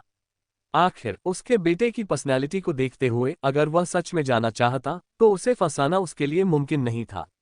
तो हो सकता है नैना ने उससे पहले ही सुलह कर ली हो। आखिर वे पति पत्नी थे। पति पत्नी के बीच इतने झगड़े कैसे हो सकते हैं। वे हमेशा बिस्तर के सिरहाने लड़ते थे और बिस्तर के आखिर में सुलह कर लेते थे। ये सोचकर मिसेज सिंघानिया को थोड़ी राहत मिली। वह मुस्कुराई और नौकर से दरवाज़ा खोलने के लिए चाबी लाने को कहा। दरवाजे से कुछ आवाजें आईं, जिससे कमरे की शांति टूट गई। नैना शर्मा ने अपनी तनी हुई आंखें घुमाईं और धीरे से दरवाजे की तरफ देखा। दरवाज़ा धीरे से खुला और मिसेज सिंघानिया का सिर चुपचाप अंदर आया। नैना शर्मा तुरंत खड़ी हो गईं।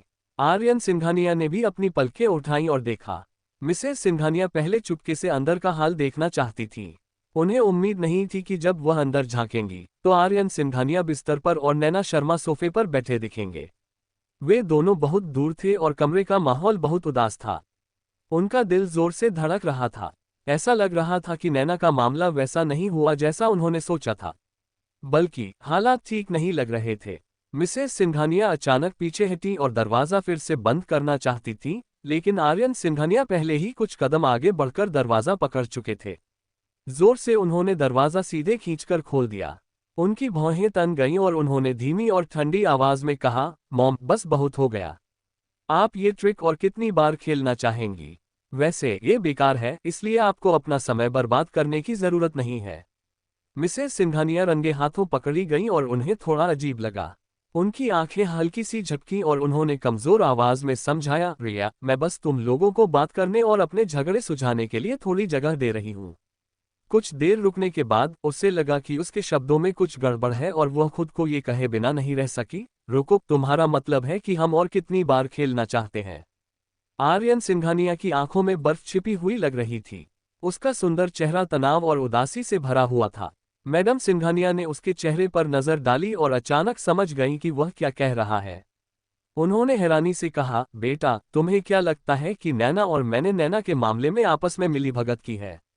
आर्यन सिंघानिया के होंठ ठंडे पड़ गए। है ना? मिसेज सिंघानिया हैरान रह गईं।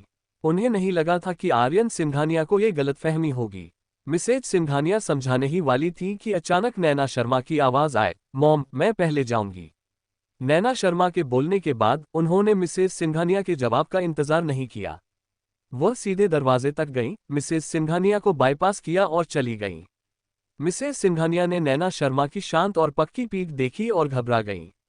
उनके पास कुछ भी समझाने का समय नहीं था और उन्होंने बस बेचैनी से आर्यन सिंघानिया से कहा, आर्यन, तुम क्या कर रहे हो?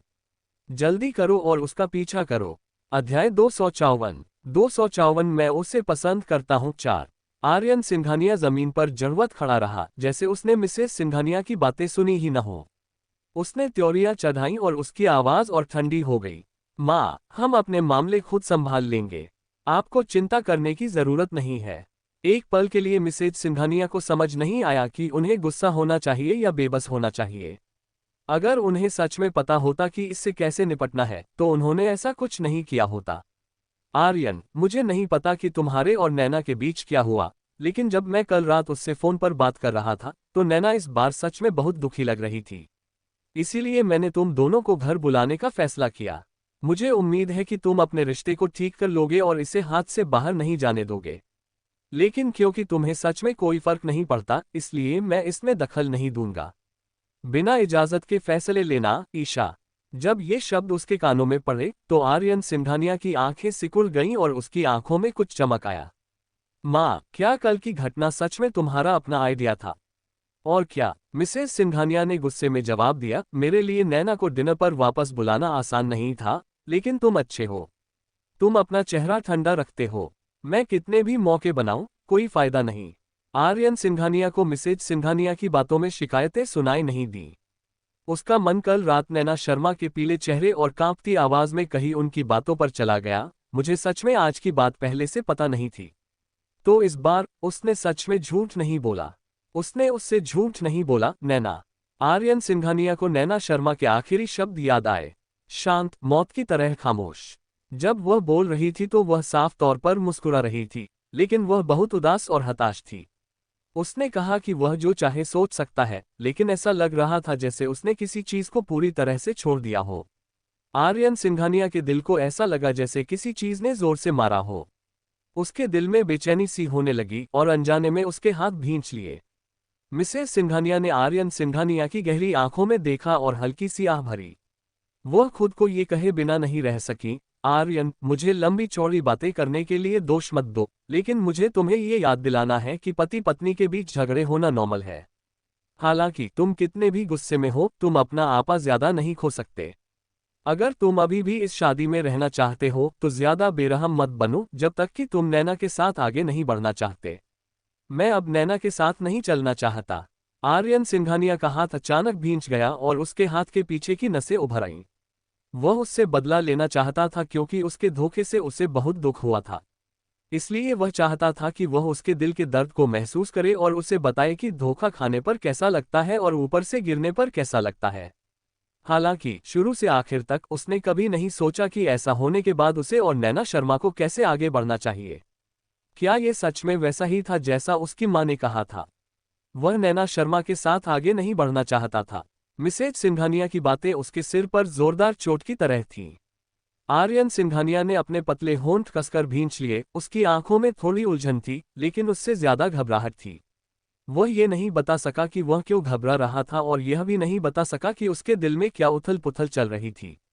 उसने बस अनजाने में एक कदम आगे बढ़ाया और उस दिशा में भागा जहां से नैना शर्मा गई थी। आर्यन सिंघानिया नीचे भागा और दरवाजे से बाहर निकल गया। दूर से उसने देखा कि नैना शर्मा उसके सामने आंगन में खड़ी है, जैसे किसी से बात कर रही हो। वह आगे बढ़ने ही वाला था कि नैना शर्मा की बातें उस तक पहुंची और उसे वहीं रोक दिया। अध्याय 255 मैं उसे पसंद करता हूँ 5। नैना शर्मा दूसरी मंजिल से नीचे आई और नौकर ने उन्हें उनका बैग दिया। उन्होंने बैग लिया, प्यार से थैंक यू कहा और फिर घर से बाहर निकलकर सीधे अपनी कार में चली गईं। जैसे ही वह दरवाजा खोलने वाली थी, बाहर से एक कार आकर सीधे उसकी तरफ बढ़ी। नैना शर्मा ने उस पर नजर डाली। ड्राइवर सीट पर बैठी महिला कियारा खुराना थी। कियारा खुराना की मां यहां हाउसकीपर थीं। नैना शर्मा को लगा कि शायद वह अपनी मां से मिलने वापस आए हैं। हालांकि ये सच था या नहीं, इससे उसका कोई लेना देना नहीं था। भविष्य में नैना ने आर्यन सिंघानिया और उसके आसपास के लोगों के बारे में जो कुछ भी किया, उससे उसका कोई लेना देना नहीं था। नैना शर्मा ने अपनी नजरें हटा ली और कार का दरवाजा खोल दिया। कियारा खुराना पहले ही कार से उतर चुकी थी। जब उसने नैना शर्मा को देखा तो वह कुछ कदम आगे बढ़ी और उसे नफरत से देखा। उसने ठंडी आवाज में कहा, मुझे लगा कि मैं गलत थी। मुझे उम्मीद नहीं थी कि यह सच में तुम हो। नैना शर्मा, तुम इतनी बेशर्म कैसे हो सकती हो?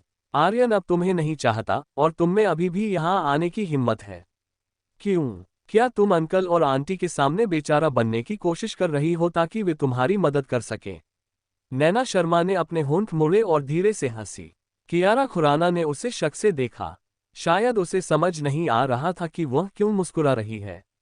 क्या ऐसा हो सकता है कि उसने सच में अपने माता पिता को मदद करने के लिए मना लिया था?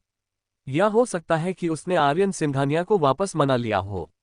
आप? कियारा खुराना ने अपना मुंह खोला और कुछ कहना चाहती थी, लेकिन नैना शर्मा ने उसे बीच में ही टोक दिया। कियारा खुराना, मेरे बिजनेस का तुमसे कोई लेना देना नहीं है। मुझे तुम्हें कुछ भी रिपोर्ट करने की जरूरत नहीं है। लेकिन नैना शर्मा एक पल के लिए रुकी। पता नहीं वह खुद का मजाक उड़ा रही थी या खुद का मजाक उड़ा रही थी। उन्होंने धीमी आवाज में कहा, मुझे अब आर्यन सिंघानिया से कोई उम्मीद नहीं है, इसलिए मैं अब कुछ नहीं करूंगी। यह इसके लायक नहीं है। लोग बहुत ज्यादा दर्द सहने के बाद ही जागते हैं। भले ही वह कहती रही कि वह हार मानना चाहती है, असल में उसे अभी भी उम्मीद की एक किरण थी। भले ही वह बहुत छोटी थी, लेकिन जरा सी भी रोशनी आ जाती थी।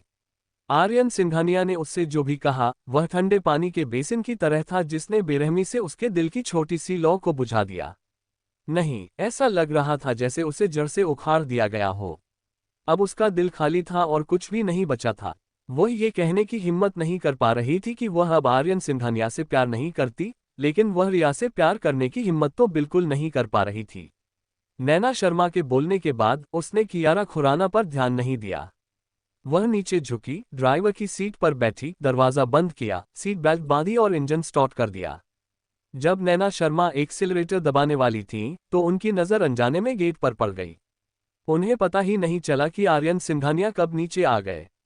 वह वहीं खड़ी थी, लंबी और सीधी, फिर भी बहुत हैंडसम और ग्रेसफुल। सुबह का सूरज उसके चेहरे पर चमक रहा था, जिससे वह अमर लग रहा था। उस समय वह ऐसा ही था, एक नज़र से उसका सारा ध्यान अपनी ओर खींच लेता था और उसे उसमें डुबो देता था। अगर चुभने वाला दर्द न होता तो शायद वह जाग नहीं पाती। उसने उस समय उसके चेहरे पर भाव नहीं देखा था, लेकिन फिर भी उसे वही नफरत और नफरत दिखनी चाहिए थी। लेकिन इससे कोई फर्क नहीं पड़ा, ईशा। इससे कोई फर्क नहीं पड़ा। नैना शर्मा ने अपने होठों का कोना थोड़ा ऊपर उठाया, फिर पक्के इरादे से अपनी नजरें हटा ली। बिना किसी पुरानी याद के उसने एक्सेलरेटर दबाया और गाड़ी चला दी। आर्यन सिंघानिया ने देखा कि नैना शर्मा उसकी तरफ देख रही है और उसके होठों के कोनों पर एक ऐसी मुस्कान आ गई जो असल में मुस्कान नहीं थी।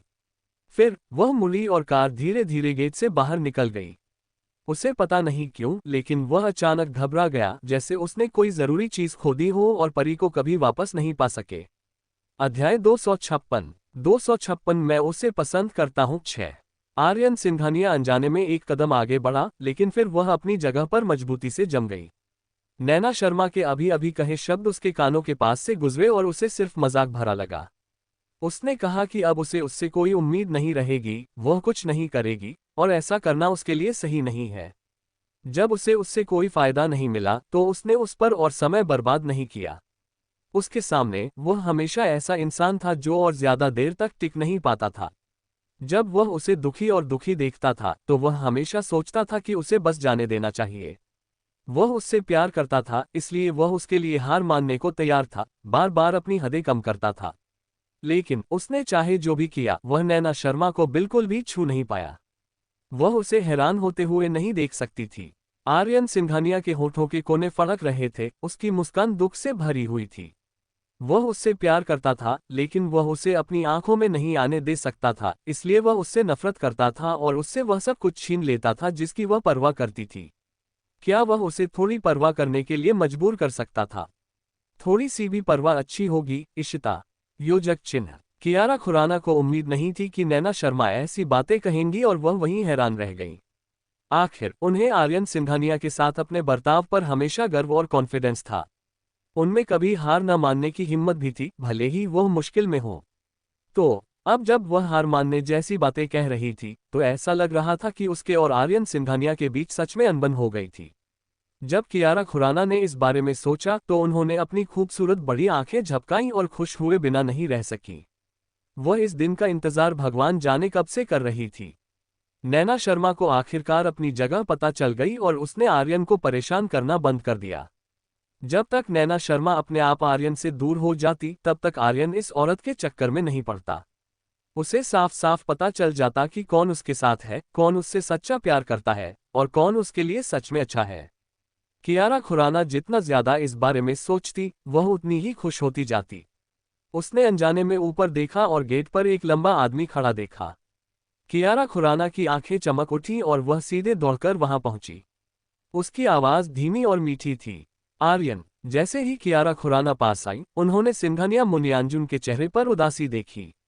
उनकी आंखें ठंडी थी क्योंकि वह सीधे उनकी तरफ देख रहे थे, जिससे उनकी रीढ़ की हड्डी में ठंडक दौड़ गई। उनकी मुस्कान जम गई और उनकी आवाज कमजोर हो गई। एम आर्यन, गुड मॉर्निंग। आर्यन सिंघानिया की गहरी आंखों ने कियारा खुराना के चेहरे को देखा और उसकी नजर धीरे धीरे नर्म पड़ गई। उसकी आवाज में उम्मीद से ज्यादा नरमी थी जब उसने कहा, वेदिका। कियारा खुराना एक पल के लिए हैरान हुई, फिर उनकी आंखों में मुस्कान आ गई। वह अनजाने में एक कदम आगे बढ़ी। आर्यन, क्या हुआ? आर्यन सिंघानिया के होठों के कोने मुस्कुराहट में बदल गए। उसकी आवाज सुस्त और मंत्रमुग्ध करने वाली थी जब उसने धीरे से अपने पतले होंठ खोले। मैंने वह सब सुना जो तुमने अभी नैना से कहा। कियारा खुराना को याद आया कि उसने अभी क्या कहा था। हर शब्द और वाक्य आर्यन सिंघानिया की तरफ से नैना शर्मा को डांटने के लिए था। उसे गर्व था। क्या आर्यन को आखिरकार पता चला कि वह कितनी अच्छी है? कियारा खुराना ने शर्माते हुए आर्यन सिंघानिया की तरफ देखा और हंसते हुए कहा, आर्यन, मेरा दिल भी तुम्हारे लिए दुखता है। नैना शर्मा जैसी औरत इस लायक नहीं है कि तुम उसके साथ इतना अच्छा बर्ताव करो। चिंता मत करो, मैं आगे भी तुम्हारे साथ रहूंगी। मैं नैना शर्मा को तुम्हारे सामने आकर तुम्हें फिर से परेशान नहीं करने दूंगी। क्या ऐसा है? आर्यन सिंघानिया की आवाज शांत और भावहीन थी। बेशक। कियारा खुराना ने जोर से सिर हिलाया, जैसे उसे डर था कि आर्यन सिंघानिया उस पर विश्वास नहीं करेगा। लेकिन आर्यन सिंघानिया हंस पड़े। उनकी आंखें अब भी कोमल और प्यार भरी थीं, लेकिन उनके कहे शब्द ठंडी हवा की तरह थे जो कियारा खुराना के दिल में चुभ गए।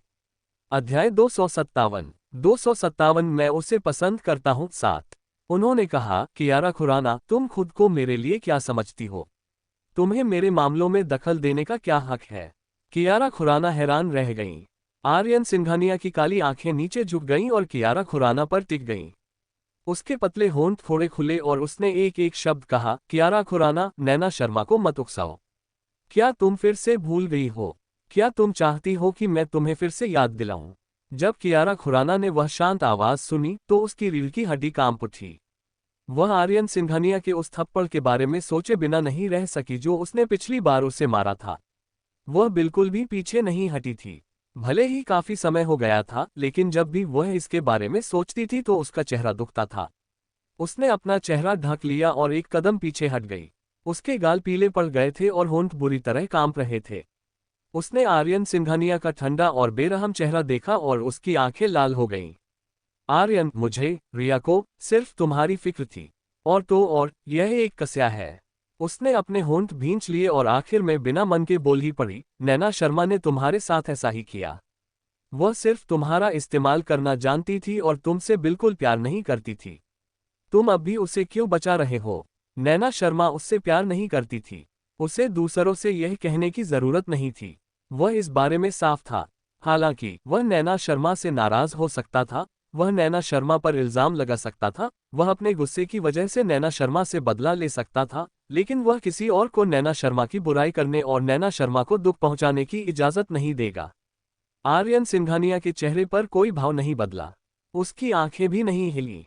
उसने बस गुस्से से भरी आवाज में कहा, कियारा खुराना, मैंने पहले भी कहा है, तुम्हारे भाई की वजह से मैं तुम्हारी हर हरकत बर्दाश्त कर सकता हूं, सिवाय नैना शर्मा के। कियारा खुराना ने कभी नहीं सोचा था कि नैना शर्मा उनके साथ इतनी ज्यादती करेगी और उन्हें इस हद तक लड़ना पड़ेगा।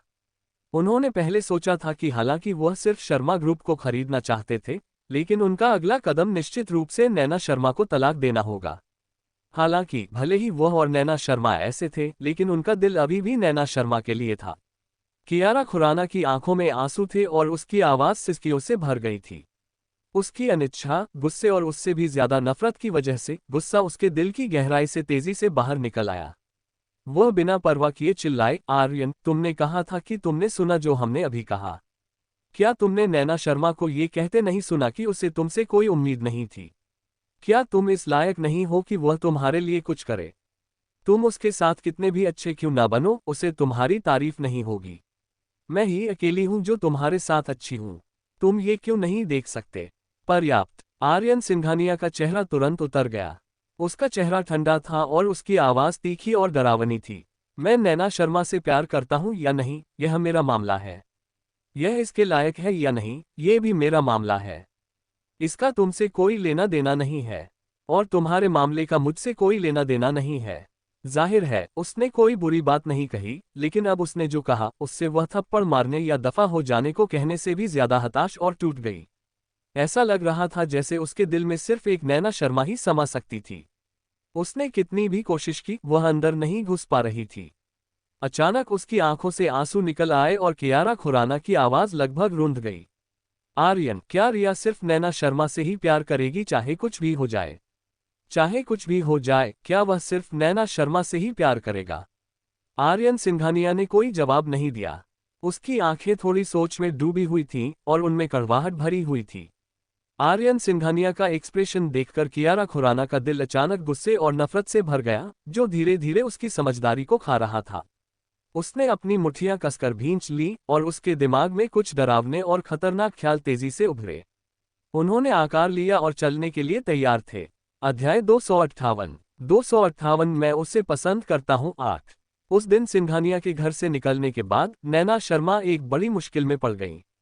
क्योंकि आर्यन सिंघानिया शर्मा ग्रुप को खरीदने का पक्का इरादा कर चुके थे, इसलिए वह सिर्फ अपनी पूरी ताकत से विरोध कर सकती थी।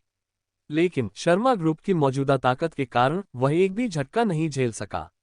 एक्विजिशन की खबर के कुछ ही दिनों बाद शर्मा परिवार के स्टॉक प्राइस बहुत नीचे गिर गए थे।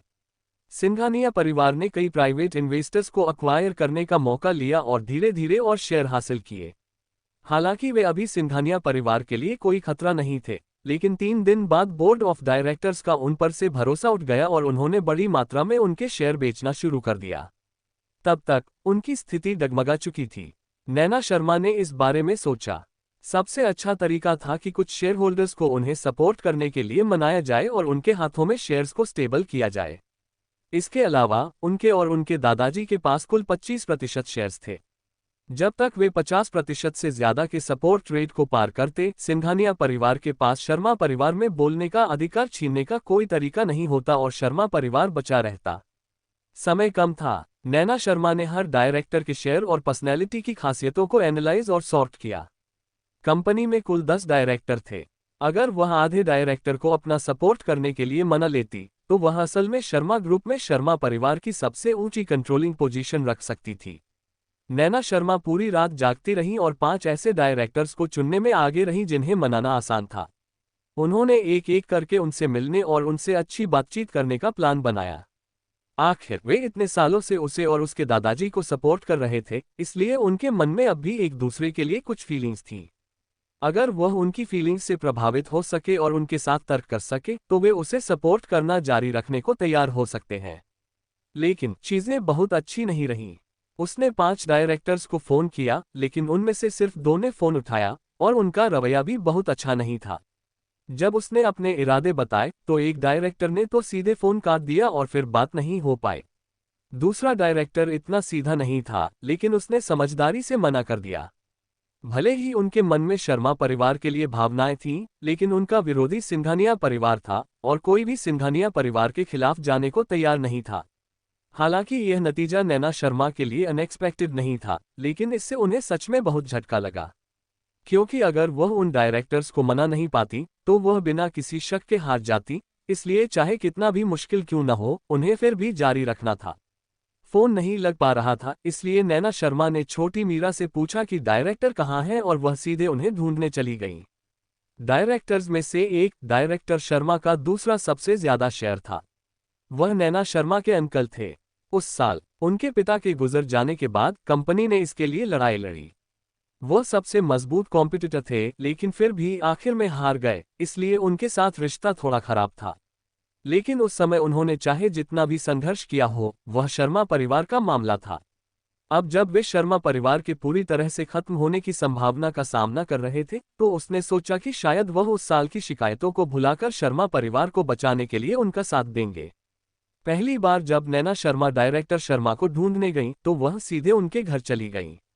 हालांकि नौकर ने उन्हें प्यार से अंदर बुलाया। उन्होंने पूरे 5 घंटे इंतजार किया, लेकिन वह नहीं दिखे। दूसरी बार छोटी मीरा को पता चला कि डायरेक्टर शर्मा गोल्फ कोर्स में हैं। वह उन्हें ढूंढने गई, लेकिन बॉडीगार्ड्स ने उन्हें रोक दिया। वह उनसे बिल्कुल भी बात नहीं कर सकी। तीसरी और चौथी बार उन्होंने उसे मनाने के कई अलग अलग तरीके आजमाए, लेकिन उसे डायरेक्टर शर्मा से बात करने का मौका ही नहीं मिला। 3 दिन की डेडलाइन खत्म होने वाली थी। नैना शर्मा पूरी रात डायरेक्टर शर्मा के दरवाजे पर पहरा देती रही। डायरेक्टर शर्मा की कार निकलने के बाद वह बिना किसी परवाह के बाहर भाग गईं। अध्याय 259 मैं उसे पसंद करता हूं 9। नैना शर्मा ने अपनी बाहें फैलाईं और कार को रोक लिया। कार सीधे नैना शर्मा की तरफ बढ़ी। उसे लगभग महसूस हो रहा था कि कार तेज हवा के साथ उसकी तरफ आ रही है, जैसे कि अगले ही सेकंड में उसे जोर से टक्कर मार देगी। नैना शर्मा ने डर के मारे अपनी आंखें बंद कर ली, लेकिन बिल्कुल भी नहीं चकमा दिया। हर कोई मौत से डरता है और वह भी वैसी ही थी। अगर वह चुन सकती, तो वह इस तरह अपनी जान जोखिम में नहीं डालना चाहती थी, लेकिन उसके पास कोई चारा नहीं था। खुशकिस्मती से उस जरूरी मौके पर कार इमरजेंसी में रुक गई।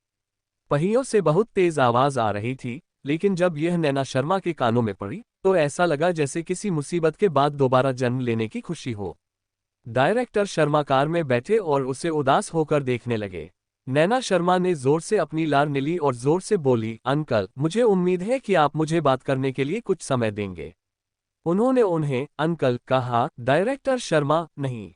डायरेक्टर शर्मा उसे बहुत देर तक अजीब से भाव से देखते रहे और बहुत देर तक कुछ नहीं बोले। नैना शर्मा का दिल और ज्यादा परेशान होता गया और वह बस यही गुजारिश करती रही, अंकल, मैं आपका ज्यादा समय नहीं लूंगी। 5 मिनट, बस 5 मिनट ठीक है। उसने जोर दिया और विनती की। डायरेक्टर शर्मा ने अपनी भौहें सिकोड़ी और 10 सेकंड से ज्यादा समय तक चुप रहे। आखिर में उन्होंने अपना हाथ उठाया और कार की खिड़की नीचे कर दी। नैना शर्मा बहुत खुश हुई। वह 2-3 कदम चलकर कार की खिड़की तक पहुंची, अपनी आवाज साफ की और मुंह खोला, अंकल, मैं नैना हूं।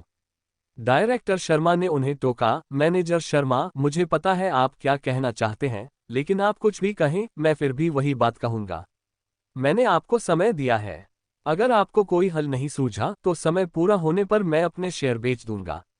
अंकल, आप भी शर्मा परिवार के सदस्य हैं। क्या आप सच में शर्मा ग्रुप को खरीदे जाने का देखने की हिम्मत रखते हैं? शर्मा परिवार। डायरेक्टर शर्मा ने नाक सिकुड़ी और उनकी आंखें ठंडी हो गईं। उस समय आपने और चेयरमैन ने मुझे शर्मा परिवार का हिस्सा नहीं माना। अब आप मेरे साथ इमोशनल कार्ड खेल रहे हैं।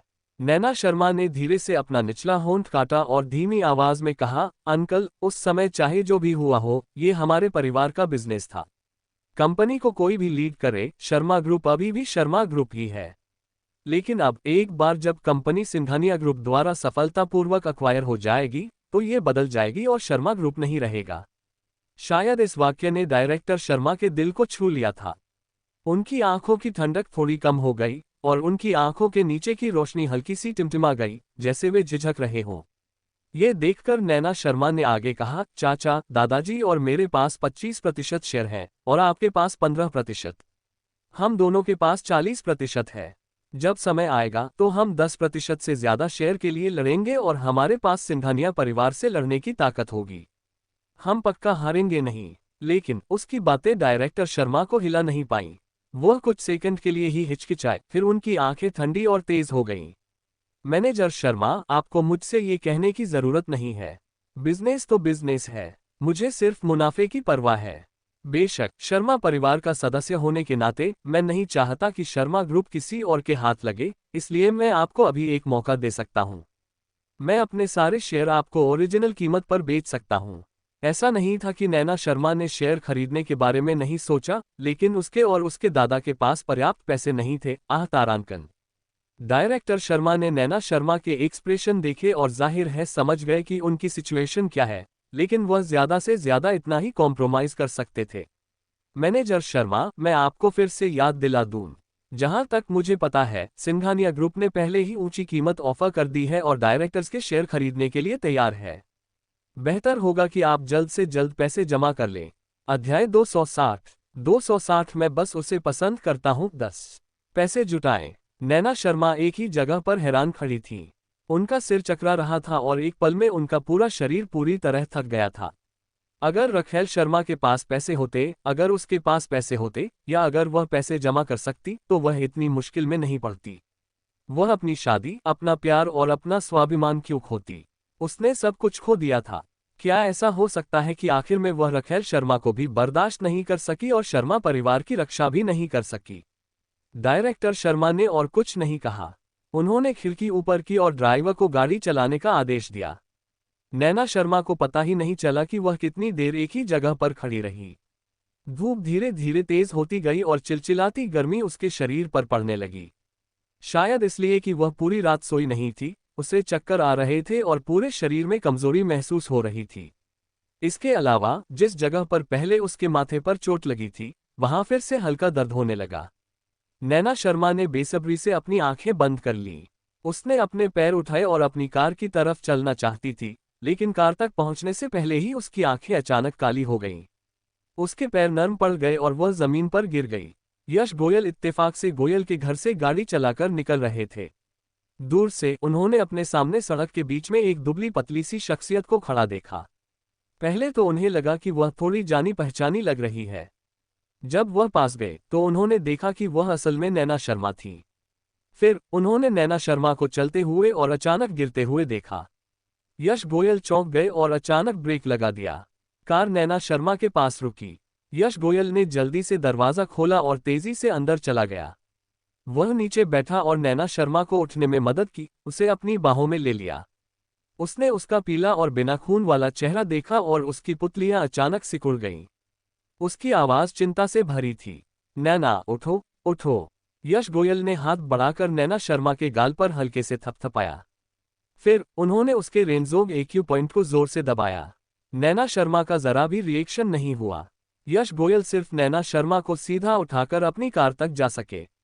नैना शर्मा को आगे की पैसेंजर सीट पर बिठाकर और सीट बेल्ट बांधकर यश गोयल कार में वापस बैठे, इंजन स्टार्ट किया, एक्सेलरेटर दबाया और कार तेजी से भाग गई। जिस पल नैना शर्मा नीचे गिरी वह बेहोश हो गई, लेकिन बाद में उसे लगा कि किसी ने उसके चेहरे पर थपथपाया और उसके फिल्ट्रम को दबाया। धीरे धीरे उसे होश आया, लेकिन वह कुछ देर के लिए ठीक नहीं हुई, इसलिए वह अपनी आंखें नहीं खोल सकी। करीब 10 मिनट बाद नैना शर्मा को धीरे धीरे होश आया। उसकी लंबी धुंधलाले पलकें थोड़ी हिली। उसने धीरे से अपनी आंखें खोली और महसूस किया कि वह एक कार में बैठी है। वह एक सेकंड के लिए धीमी हुई, फिर उसकी आंखें थोड़ी हिली और उसने अपने बगल वाले आदमी को देखा। वह यश गोयल था। नैना शर्मा के थोड़ा ठीक होने के बाद वह धीरे धीरे सीधी होकर बैठ गई। यश गोयल की काली आंखों ने नैना शर्मा को देखा और धीरे से कहा, नैना, तुम जाग गई हो। क्या तुम्हें बेहतर महसूस हो रहा है?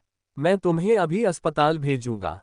नैना शर्मा ने जल्दी से सिर हिलाकर उसे रोका, मैं ठीक हूं। मैं अभी बस बेहोश थी। मुझे हॉस्पिटल जाने की जरूरत नहीं है।